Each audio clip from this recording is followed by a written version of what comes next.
The Golden Boy Secret.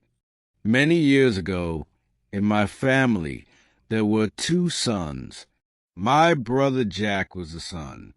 He was bright, warm, and everyone always turned their faces toward him to see him shine. And I was the moon. I was quiet, and I only seemed to be visible when he was not around. I spent most of my life living in his very large and very bright shadow. Jack was older, smarter, and more confident than me. He was the captain of the football team. He received all the academic awards. He was the golden boy of our family. His trophies filled the shelves in our living room. My parents' conversations were always filled with his latest achievements. Jack did this, and Jack said that. I was just Tom. I was the quiet younger brother. My own small successes were like whispers in a loud room. They were often overlooked or completely ignored. It was not that I hated my brother. I loved him, but I was tired of being invisible. I was tired of being a footnote at the bottom of the page of his amazing story. I felt like I was watching my own family from behind a piece of glass. I was there, but I was not really a part of the main event. The main event was always Jack. This feeling was strongest during our Sunday family dinners. It was a weekly tradition. It was a time for everyone to share news about their week. My news was always small, a good grade on a test or a book I enjoyed reading. My stories were short and simple, and they usually ended with a polite, distracted nod. But when Jack spoke, the entire room went silent. Everyone leaned forward to listen. His stories were always exciting. They were about victories, challenges, and success. He had a natural charisma that I did not possess. He could make a simple story sound like an epic adventure. My parents would look at him with so much pride in their eyes. I would just sit there pushing my food around on my plate. I learned that it was easier to be quiet than to compete for a small moment of their attention. I had accepted my role in the family. I was a supporting character. It was not a happy role, but it was a familiar and predictable one. I thought it would never change. But one Sunday, the predictable story took an unexpected turn. The perfect sun in our family sky showed its first sign of a dark spot, and only I seemed to notice it. We were all sitting at the dinner table. Jack had just started telling a story about a difficult project at his university, but his voice was not confident. He seemed distracted. His words were a little bit hesitant. He kept looking down at his phone, which was on his lap under the table. This was not like him at all. No one else seemed to notice the change. My mother just smiled and told him how brilliant he was. My father patted him on the back. They saw only their perfect son, but I saw something else. I saw a small crack in the perfect mask he always wore. From my place in the shadows, I had become a very keen observer of my brother. He finished his story quickly and then excused himself from the table. He said he had a headache and needed to rest. This was another strange thing for him to do. I watched him walk out of the room. The conversation at the table continued without him. It was as if he had never left, but his absence felt very loud to me. Later that evening, I walked past his room. The door was closed, but I could hear him pacing back and forth inside. It was the sound of a trapped and nervous animal. My curiosity was stronger than my usual habit of staying away. I knocked softly on his door. The pacing inside stopped immediately. "Go away, Tom," he said. His voice was sharp and stressed. It did not have its usual warmth. This only confirmed my suspicion that something was seriously wrong with him. I did not go away.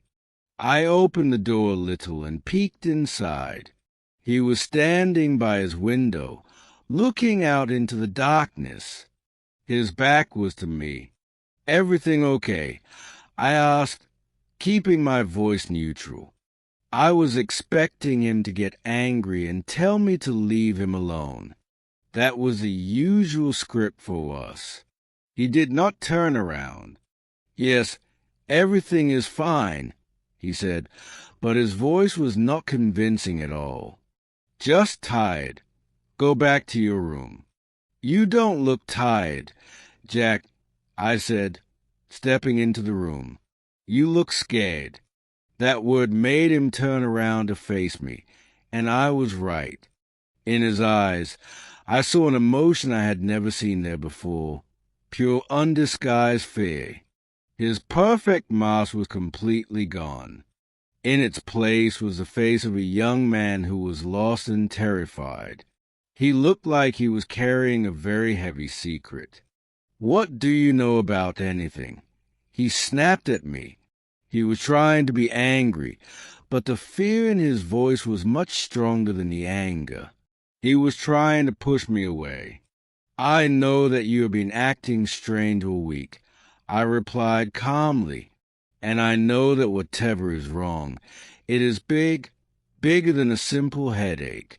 He stared at me in silence for a long moment.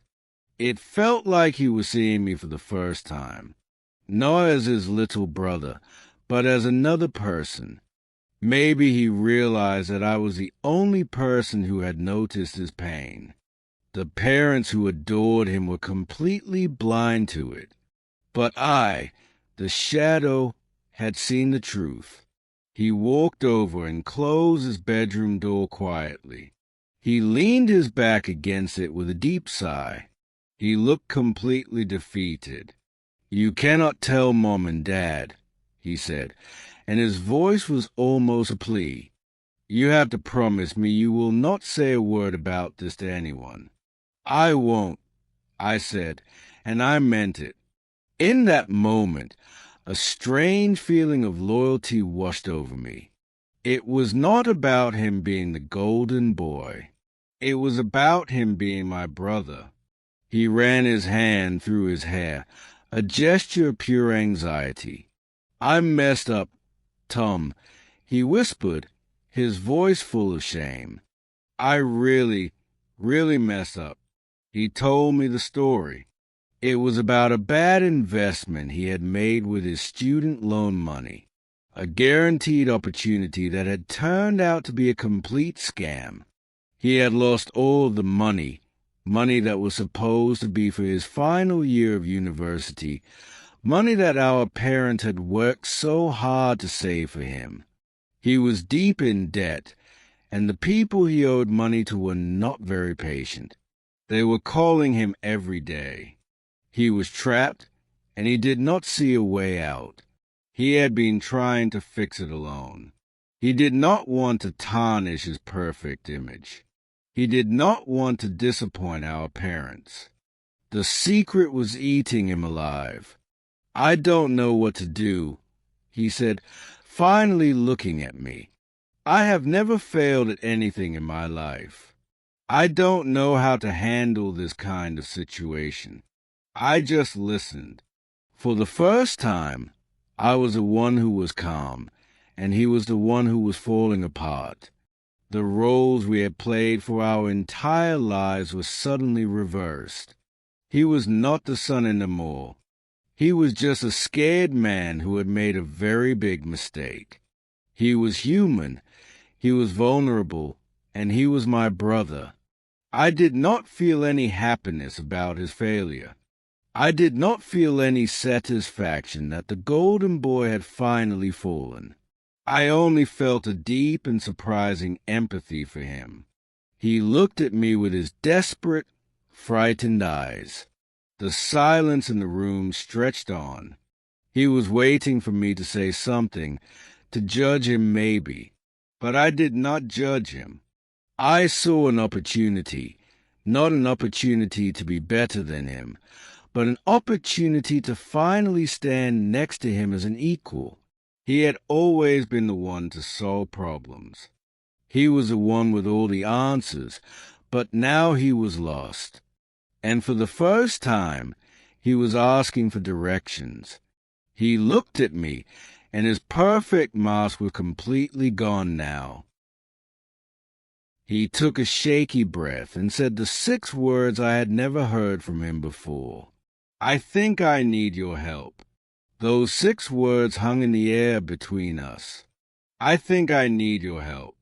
It was a phrase I never ever thought I would hear from my perfect older brother. The world had shifted on its axis. A strange new feeling washed over me. It was not the feeling of pride or any kind of satisfaction. It was a powerful sense of purpose. I felt truly needed for the very first time. "Okay," I said, and my voice was surprisingly calm and steady. "Let's fix this together. Show me everything, all the papers, all the messages. We need to see the whole problem clearly." He looked at me completely surprised by my calm reaction. He probably expected me to be shocked or to panic, but his panic was enough for both of us. We needed a plan. He gathered all the necessary documents from his desk. We sat on the floor of his room until late into the night. It was the first time we had ever worked together as a team. The problem was very bad, but it was not impossible to solve. I do not have his natural charisma, but I do have a logical mind. I see small details that he often misses. I explained that we did not need to tell our parents the whole truth. That would only cause them unnecessary pain and disappointment. We just needed a practical solution. My plan was straightforward and had 3 simple steps. First, he would have to sell some of his expensive things, the things that were symbols of his easy success. This included the fancy watch our uncle gave him, his expensive gaming computer, and his new mountain bike. These sales would cover most of the debt he was in. Second, I told him I would give him all of my own personal savings. It was not a lot of money compared to his debt, but it was everything I had. It was my investment in us. And third, for the final amount, we would ask our parents for a small loan. We would create a believable story about a special university program he needed to pay for. Jack listened to my entire plan with wide, astonished eyes. He had been so lost in his own fear that he could not see a clear path. I was giving him a map out of the dark woods. He looked at me with uncertainty still on his face. "Do you really think this will work, Tom?" he asked. His voice was quiet, full of a new and very fragile hope he was afraid to trust. "Yes," I said with a strange confidence that surprised even me. "It will work perfectly, but we have to do it together. We have to be smart and very careful." And so our secret project began. For the next 2 weeks, we became partners. We were a secret team of 2 working together to fix his terrible mistake. We spent many late nights in his room selling his things online. I wrote the descriptions and handled the communication. He was the one who took the photos of the items. It was a strange experience seeing him part with his prized possessions. Each object was a small symbol of his perfect life, and he was letting them go without hesitation. During those long nights, we started to talk more than ever before, not just about the problem we were solving, but about everything, our lives, our hopes, and our fears. I saw a side of him that I never knew existed before. I saw his vulnerabilities, his insecurities, and his deep regret.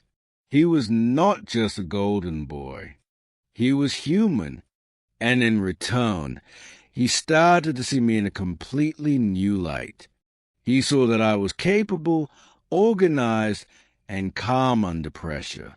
He listened to my ideas with genuine respect. The invisible wall that had always stood between us slowly started to come down. In its place, we built a new fragile bridge. A bridge made of trust and shared secrets. The plan was working just as I had predicted. The money from all the online sales started to come in. We hid it all in an old showbox under his bed. We were getting closer. Finally, we had enough money to pay off most of the debt. Now came the final and hardest part of our plan. We had to lie to our parents to get the rest of the money. Jack was terrified of this part of the plan. He was not a good liar because he never had to be. He was afraid they would see the truth and the shame in his eyes. "I can't do it, Tom," he told me one night, his voice full of despair. "They trust me completely. I cannot stand in front of them and lie directly to their faces." "You are not lying to hurt them," I told him, trying to keep him strong. "You are lying to protect them from a pain they do not need to feel. We are fixing this. That is what matters." I helped him practice the story over and over again until it sounded natural. I gave him the confidence he needed. I told him I would be standing right there with him for support. The next day we went to them together to ask for the money. Jack told the story about the special university program. His voice was a little shaky, but he did it very well. Our parents, as always, were just incredibly proud of his ambition. They did not question the story for a second. They were happy to help him achieve his new goal. That same afternoon, we went to the bank and paid off the final part of the debt. It was over. The heavy weight of his secret was finally gone forever. Jack's relief was so deep that he just sat on his bed in complete silence for a long time. He had fixed the biggest mistake of his life, but he had not done it all by himself. He had done it with the help of his invisible younger brother. The dynamic between the two of us was now permanently changed. Nothing would ever be the same again. That evening, he came into my room. He did not knock on the door. He just opened it and stood there looking at me. "Thank you, Tom," he said, his voice full of sincere emotion. "I'm sorry," he said after a quiet moment. I asked him what he was sorry for. "I'm sorry I never really saw you before," he explained. "I was blind. You are a great brother." That was a moment that my own healing began. It was a moment I finally understood I did not need trophies on a shelf. I just needed to be seen by my brother. Our secret project had saved him from his financial problem, but it had also saved me from the loneliness of his shadow. It gave me a new place in our family. The next Sunday dinner, we had felt completely different. Jack started telling a story just like he always did, but this time he looked at me across the table. He was telling our parents about a difficult class he had. He said I was really stuck on a problem. But then I talked to Tom. He helped me see it in a whole new way. My parents both turned their heads and looked at me with a new kind of interest. "Really," my mother said with a warm and genuine smile. "That's wonderful. Tom, it was such a small and simple moment, but for me, in that quiet instant, it meant everything. I was no longer a footnote. I was now a part of the main story. I looked at my brother across the table, and he gave me a small, secret smile. A smile that said we had a bond now, a bond that no one else could understand. I realized I did not need to be the sun, and I was not the moon anymore either. We were just two brothers, each with our own kind of light, shining together. My old resentment was completely gone. It had been replaced by a strong and solid connection. I had not outshined my brother. I had simply become his ally. I had found my real place in the family, not by standing in the spotlight, but by being willing to help someone I love when they were lost and alone in the dark. It's a good way to practice English every day. Don't forget to like this video and subscribe to the channel for more stories.